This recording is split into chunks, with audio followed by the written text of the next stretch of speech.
আসসালামু আলাইকুম এভরিওয়ান, সকলকে জানাচ্ছি ঈদ মোবারক। মিম কুকিং রেসিপিতে আপনাদের সকলকে জানাচ্ছি স্বাগতম। আজকে আপনাদের সাথে আমি ঈদ স্পেশাল মজাদার গরুর মাংস রান্নাটি শেয়ার করব। দেখতেই পাচ্ছেন এখানে আমার কত সুন্দর একটা গরুর মাংস রান্না করা আছে। জি, আজকে আপনাদের সাথে আমি এটাই শেয়ার করব। তো চলুন, আজকে আমরা ঈদের সময় সকলেই তো আমরা কোরবানির ঈদ গরুর মাংস সকলেই কম বেশি খাই। তো আজকে আমরা সেটাই রান্না করে দেখাবো। মজাদার এই রেসিপিটি দেখতে হলে দেশে ও দেশের বাইরে থেকে যারা যারা আমার সাথে আছেন আপনাদের সকলকে জানাচ্ছি অনেক অনেক শুভেচ্ছা ও ধন্যবাদ। তো চলুন আমরা আজকে মূল রেসিপিটা দেখব। তো ধৈর্য সহকারে আমার ভিডিওটা দেখবেন। এটা আমার নতুন চ্যানেলটি সাবস্ক্রাইব করবেন, পাশে থাকা বেল আইকনটি বাজিয়ে দিন। ধন্যবাদ। তো দেখতেই পাচ্ছেন এই গরুর মাংসটা এখানে রাখা আছে। তো এটা কীভাবে রান্না করলাম চলুন মূল ভিডিওতে চলে যাই।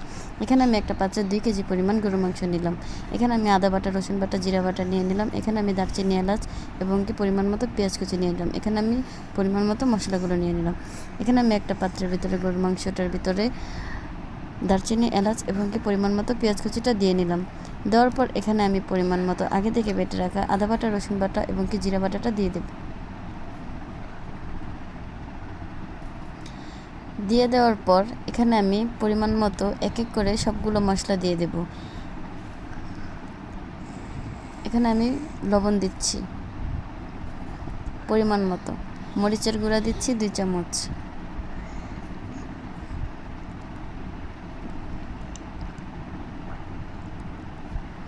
হলুদের গুঁড়া দিচ্ছি 1.5 চামচ। তো আপনারা যতটুকু খান ততটুকুই দেবেন। এখানে আমি ধনিয়ার গুঁড়া দিচ্ছি 2 চামচ। এখানে আমি পরিমাণ মতো তেল দিয়ে দেব। তেলটা দেওয়ার পর এখানে আমি ছিঁড়ে রাখা তেজপাতাগুলো দিয়ে দেব। দিয়ে এটাকে আমি সুন্দর করে মেখে নেব। প্রত্যেকটা মাংসের গায়ে গায়ে মশলাটা আমি লাগিয়ে নেব, সুন্দর করে এটাকে মেখে নেব। মেখে নেওয়ার পর এটাকে আমি আধা ঘন্টার জন্য রেস্টে রেখে দেব। আধা ঘন্টার জন্য ঢেকে রেখে দেব মাংসটা। দেওয়ার পর এখানে আমি একটা চুলায় জাল বসিয়ে মাংসটাকে বসিয়ে দেব। দেখতেই পাচ্ছেন 5 মিনিট পর আমার মাংসটা বলকে উঠেছে। তো এখানে আমি কোনো পানি দিইনি। তো আপনারাও কোনো পানি দিবেন না, কারণ গরুর মাংস থেকে এমনিতেই অনেক পানি ওঠে। দেখতেই পাচ্ছেন আমি মাংসটা আস্তে আস্তে করে নেড়ে দিচ্ছি। যখন আমার নাড়া শেষ হয়ে যাবে তখন আমি মাংসটাকে ঢেকে দেব। ঢেকে দেব 10 মিনিটের জন্য। জি, 10 মিনিট পরে আমার মাংসটা অনেক সুন্দর করে বলকে উঠতেছে।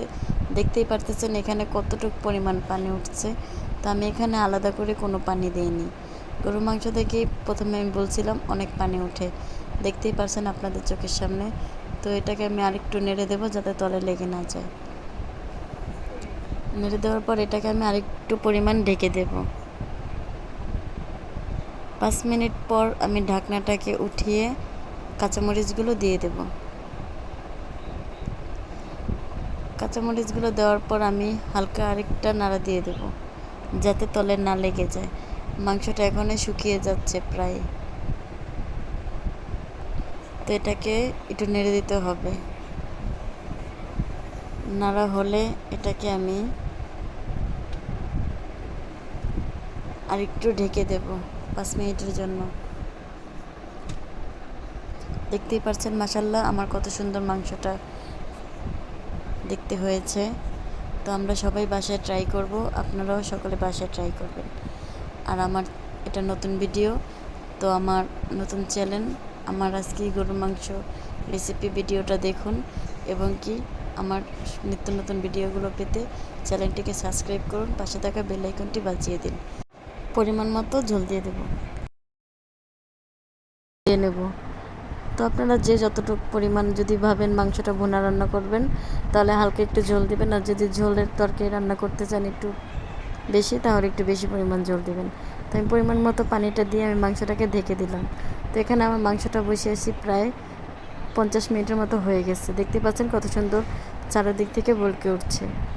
তো এখানে আমার এটা ফাইনাল লুক, দেখতেই পাচ্ছেন আমার মাংসটা হয়ে গেছে আলহামদুলিল্লাহ, অনেক সুন্দর একটা কালার এসেছে। তো আপনারা সকলেই বাসাতে ট্রাই করবেন। এতক্ষণ আমার পাশে থেকে আমার ভিডিওটা দেখার জন্য আপনাদের সকলকে জানাচ্ছি অনেক অনেক ধন্যবাদ। তো নিত্য নতুন আমার ভিডিওগুলো দেখবেন, আমার পাশে থাকবেন। ধন্যবাদ।